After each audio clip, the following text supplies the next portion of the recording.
Vamos a analizar la Segunda República, uno de los periodos más intensos de nuestra historia contemporánea, ya que se puede afirmar que es el primer y único momento en el que España disfrutó de un sistema verdaderamente democrático de su extensa y variada historia reciente. Tenemos que distinguir, para poder analizar este periodo, entre el contexto en el que se desenvuelven los acontecimientos y la evolución de los mismos. Desde el punto de vista del contexto, podemos destacar que nos encontramos ante uno de los momentos de mayor tensión y dificultad internacional provocada por la crisis de los sistemas liberales y la grave depresión económica que se inicia en esta década como consecuencia del crack de la Bolsa de Nueva York de 1929. Además, nos encontramos ante un país con bases políticas poco sólidas, con una sociedad muy polarizada y con grave conflictividad, por lo que la República supuso una esperanza muy grande para las clases medias y populares, y apareció como una amenaza para las clases dirigentes tradicionales, ejército, iglesia, políticos del sistema, etc. Desde el momento en que la esperanza se va desvaneciendo y la amenaza creciendo, en un contexto de falta de cultura democrática, la vida de la República fue una crisis continua que derivó en un enfrentamiento civil. Desde el punto de vista de la evolución de los acontecimientos podemos distinguir las etapas que aparecen en el vídeo y que iremos desarrollando.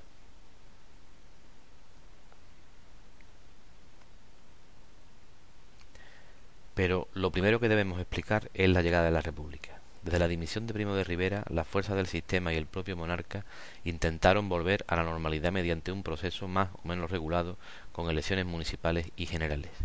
Las fuerzas de oposición, sin embargo, no querían oír hablar de eso y se habían puesto de acuerdo en el Pacto de San Sebastián para establecer la República y no aceptar un acuerdo. En las elecciones municipales, la victoria de las fuerzas republicanas en la mayoría de las ciudades dejó clara su victoria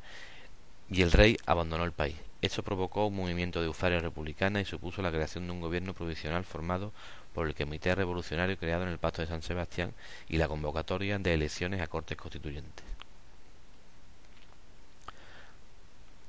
Para entender bien la República, debemos primero entender la dinámica de las fuerzas políticas y su difícil equilibrio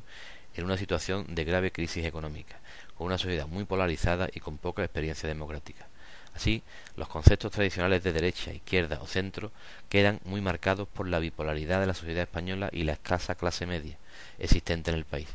A esas importantes diferencias había que añadir la creación reciente de nuevos partidos como el Partido Comunista o la creación en plena república de partidos como la CEDA o la Falange y la existencia de un fenómeno peculiar en España, los partidos nacionalistas. Finalmente, destacar la presencia de una serie de personalidades políticas de gran importancia y relevancia como Azaña, Lerroux, Largo Caballero, Indalecio Prieto, Gil Robles, etc. Durante el primer periodo, el periodo reformista, y mientras se elabora la Constitución de 1931, la República se encuentra con graves problemas derivados de la crisis económica general, de la radicalización obrera y campesina por la tardanza de las reformas, del anticlericalismo de parte de la sociedad española y del protagonismo del ejército que intentó acabar con la República con el golpe de Sanjurjo. Frente a esas dificultades se desarrollaron muchas reformas que intentaban modernizar y cambiar el país. Sin embargo, las dificultades existentes, la complejidad de las mismas, el rechazo de las clases tradicionales y la poca paciencia de la clase trabajadora evitaron una continuidad y una mayor efectividad de las mismas. En las elecciones de 1933 ganaron los partidos de centro-derecha que frenaron las reformas. La importancia creciente de la CEDA y el miedo a la amenaza fascista que se extendía por Europa provocó el movimiento revolucionario de octubre de 1934, que fue más importante y violento en Asturias y que acabó con una fuerte represión. Poco después, la crisis de los partidos del gobierno provocó la convocatoria de elecciones para 1936. La polarización de la sociedad española se reflejó en la formación de dos bloques electorales, el bloque nacional, que agrupaba a los partidos de centro-derecha, y el Frente Popular, que reunía a todos los partidos de izquierda. Es de destacar el fenómeno de los frentes populares, que fue una estrategia de la izquierda europea animada y apoyada por Stalin como líder de la Unión Soviética para frenar el ascenso del fascismo. La tensión social y las amenazas revolucionarias y nacionalistas provocaron la preparación de un golpe militar contra el gobierno republicano legítimo elegido por los españoles. El asesinato de dos personas identificadas con la República, el teniente Castillo de la Guardia de Asalto y uno de los líderes de la derecha más antirepublicana, Calvo Sotelo, hizo que los golpistas se decidieran a dar el golpe y que España entrara en guerra civil. Vamos a analizar uno de los acontecimientos más importantes, significativos y graves de la historia contemporánea de España, la Guerra Civil. Podemos sintetizar las causas de esta desgraciada etapa fundamentalmente en tres: la incapacidad de las clases dominantes tradicionales para ceder parte de su poder y aceptar un sistema verdaderamente democrático; la radicalización de una clase obrera cansada de explotación y de no poder conseguir mejoras en sus condiciones de manera pacífica; una situación internacional de tensión y conflicto continuado provocada por la grave crisis de los años 30 y la escalada militar nazi. El significado de la guerra civil es también muy claro. Es la lucha de dos Españas, la de la clase dirigente tradicional que se niega a perder privilegios y la de las clases populares cansadas de estar bajo la dominación de los poderosos.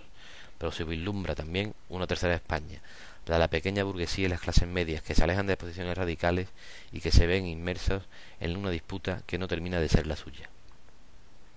También es un elemento más de una lucha entre los sistemas democráticos y los fascismos, una lucha que se venía desarrollando desde el final de la Primera Guerra Mundial debido a la debilidad de los sistemas democráticos ante las amenazas revolucionarias y autoritarias, a las consecuencias de la guerra y a la necesidad de las clases dominantes de encontrar un instrumento, el fascismo, para frenar una posible revolución. La situación de tensión internacional hace posible que la Guerra Civil Española se convierta también en un hecho de gran importancia en la lucha entre democracia y fascismo. La tensión entre las potencias provoca una posición teórica de no intervención, aunque en realidad los dos bandos nacionales se encuentran con ayuda internacional: alemana e italiana el bando sublevado y de la URSS el bando republicano, junto con el apoyo simbólico de unas brigadas internacionales de voluntarios.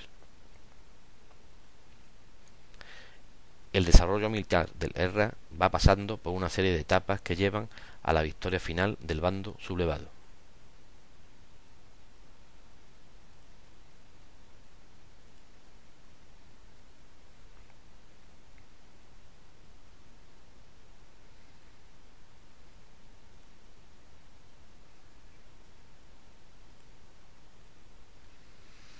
La prolongación de la guerra provoca la existencia de dos bandos con sus sistemas de poder correspondientes. Por una parte, el bando republicano experimenta una pérdida de poder del Estado en beneficio de las diferentes tendencias dominantes en cada zona,